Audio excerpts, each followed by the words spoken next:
Oh, boy. So the Seahawks last night, yes, it was. I'm a kid from the Pacific Northwest. It's you'd think I would root for the Seahawks, but as I said, Russell Wilson gave me 10 years of relevance. And so it was fun to go to Super Bowls, that Super Bowl in New York when the Seahawks were there, and see friends from my hometown, little tiny fishing village on the west coast of Washington State. And Westport, Grayland area, and we had friends I went to high school with and people I knew went out there. So I was rooting for Russell Wilson last night, and I actually thought they averaged almost 7 yards a play. They were just lousy in the red zone. And I want to bring in Joe Thomas. Obviously, he's eligible for the Hall of Fame next year. He'll make it first vote, 11 years, 10 Pro Bowler, on a short list of the greatest left tackles of all time. So I'm going to talk about two things. I want to talk, before we get to the end of the game, I want to talk about this. I am a big believer, the average NFL team, Joe, the average is 23 points. And we've gotten to a point in the NFL where we don't wrap our arms around field goals. It's let's go for it in fourth down. And my takeaway is that is such a tough place. First of all, it's congested, 22 players. Defensive players on fourth down play with an intensity they don't play with on second or third down. Fourth down is like everything. You'll grab a receiver and pull him down if he beats you. So the defense is super intense. It's congested. And by the way, you take away about 50% of your playbook down there, so you're only going to run one of about 6 plays. And yet, everybody wants to go for it. So last night, Denver, with a very outside of left tackle, a very average offensive line, in Seattle on the road, it keeps, let's go for it. And I'm like, could you just take a field goal? But as an offensive lineman, you guys always want to go for it, right? Like in the huddle, if the team came over, you'd want to always go for it? Well, you always have to have that confidence in yourself, right? So if your coach is saying, hey, what do you think we should do? That's a rhetorical question. Like, of course you're going to say you want to go for that because you want to breathe that confidence within the offense and with the coaching staff.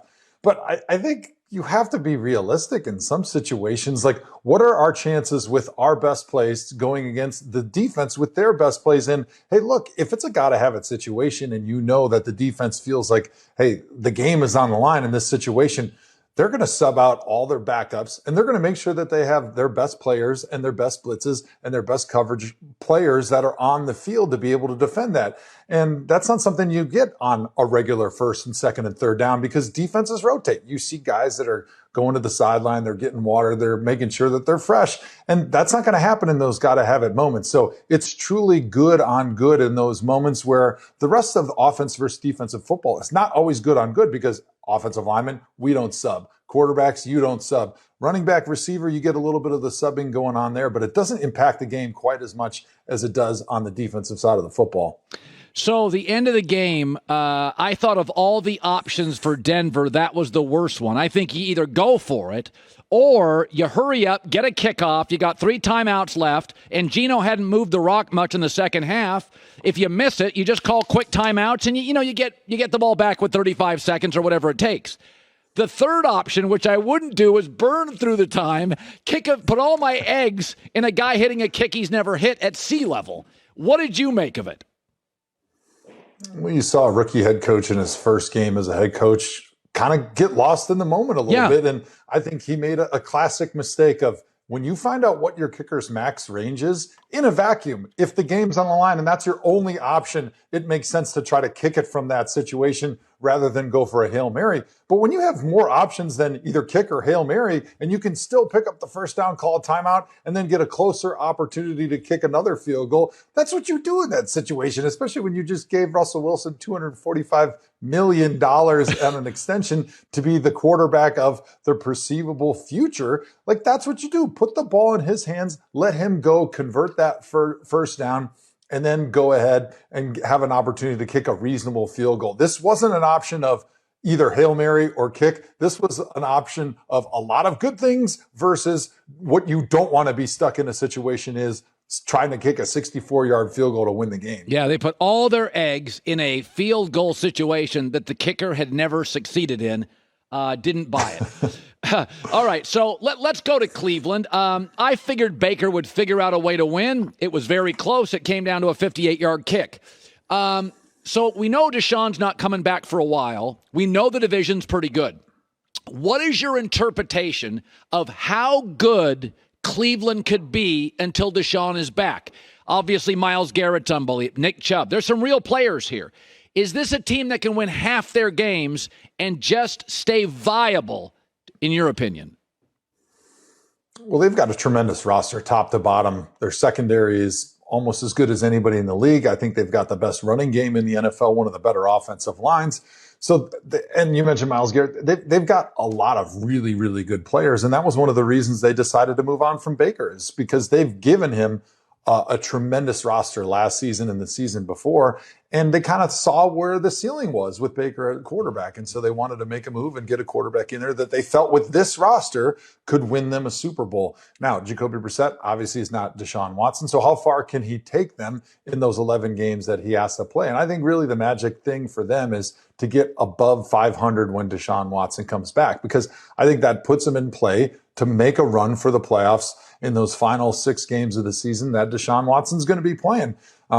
But the question is going to be, can Jacoby Brissett play better? Because not all these teams that you're going to be playing in the next 10 games are going to be the Carolina Panthers, which I think they're improved, but they're not a very good team, especially when you consider all the great teams that the Browns are going to have to play in the AFC. Yeah, they're rebuilding.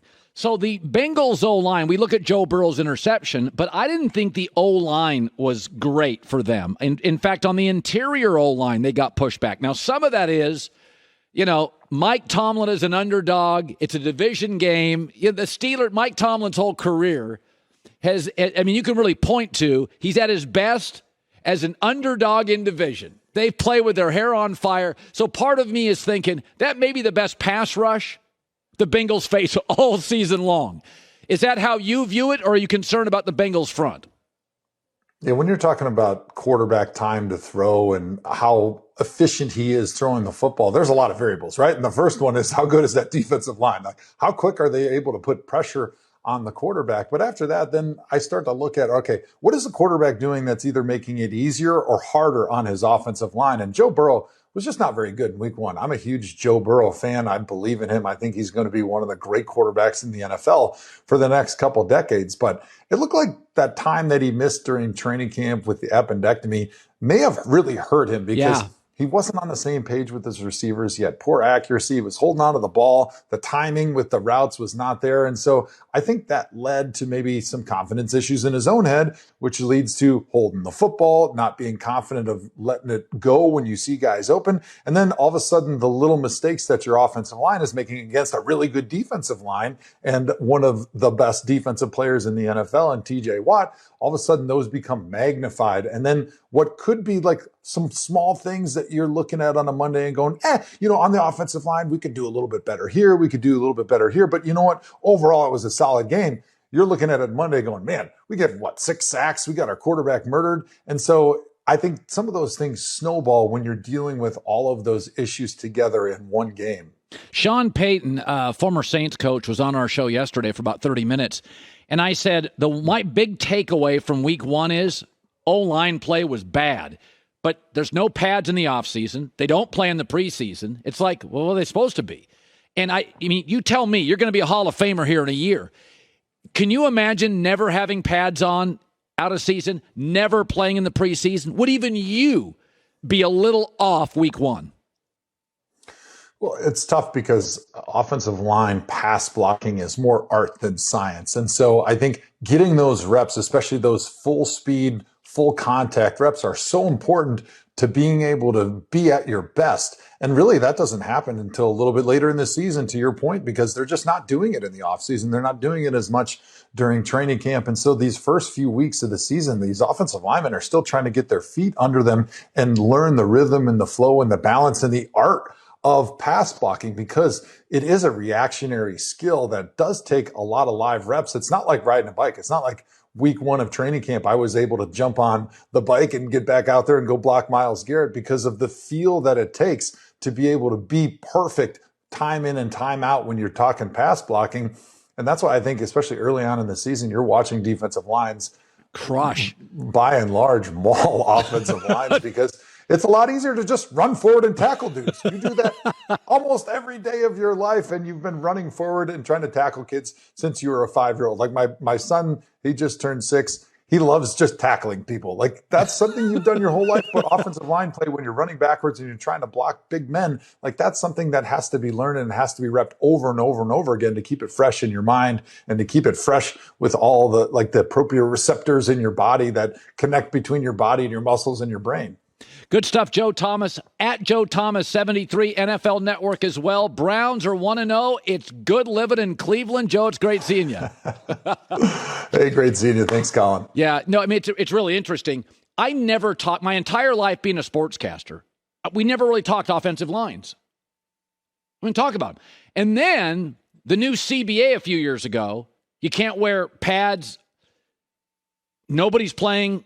In the last 4 to 5 years, I've talked more bad O-line play than I've ever talked. And I think a lot of it is when you do these CBAs, there's winners and losers, right?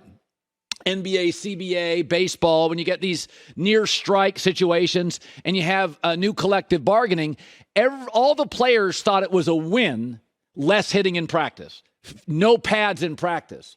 And they think it's a win not playing in the preseason.